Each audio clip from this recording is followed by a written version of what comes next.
Welcome back, guys. We're going to do another basic block here today. We're going to be focusing on the Pakuso Anaro Maki. Pakuso Anaro Maki means outside to inside blocking. And what we're going to be focusing on today is how that block works in conjunction to your body. We're going to be using both hands, single action, meaning push and pull, and then we're going to add the step. We're even going to look at the turning motion that we would use for this particular block because it's unique in terms of marching skills, okay? So without further ado, here is our Pakuso Anaro Maki, outside to inside block. We're gonna start it with both hands up next to our ears, like this, like we don't wanna hear it. We're gonna bring both hands in and we're gonna bring them close to the middle of our face. Now obviously we're probably not gonna be able to touch them here, but you just wanna bring it close. We're just working on the dual motion here, like a kaleidoscope. So we start from the outside, we're gonna close them in, the fists almost touch each other, make sure that the wrists rotate, so that the pinkies point towards one another. We're gonna do that 5 times, do them with me if you can. Let's get started, ready, get set, go. 1, little snap at the end. 2, don't forget your key up. 3, stronger. 4, and 5.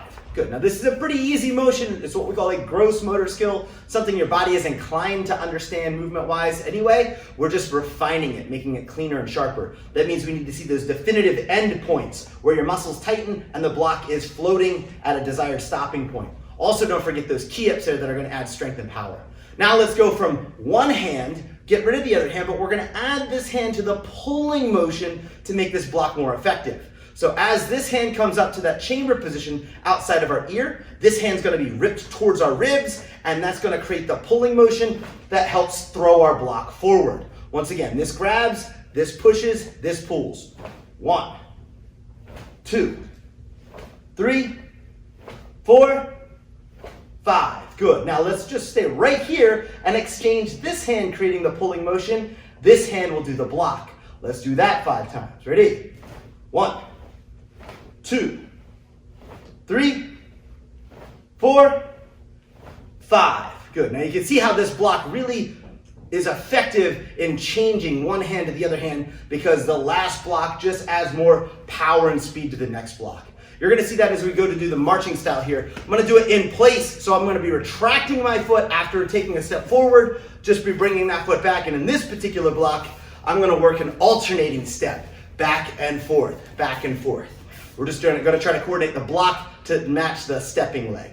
So let's get started. Left hand by our left ear. Left foot will step forward, right hand will pull in, and we snap the block. That's going to be 1. This one comes in, bring your foot in, hand up, step forward, 2. In, up, 3, 4, 5, 6, 7, 8, 9, 10. Now, one of the things that we need to look at, just a quick review, is how we do a turning motion with outside-inside block. It's very unique. I'm going to turn around and face the other direction. I'm going to show you how we turn around when doing an outside-to-inside motion.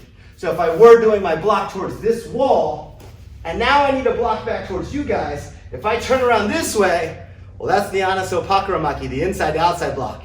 It's not the correct block. So to turn from this direction back to where the camera is, I'm going to need to lift this foot, pull my shoulder back, and then add the block.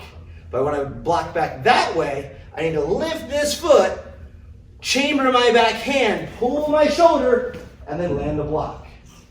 Very unique way of turning when it comes to outside-inside block. Hope you enjoyed that, guys. Practice at home. We'll see you in the dojo.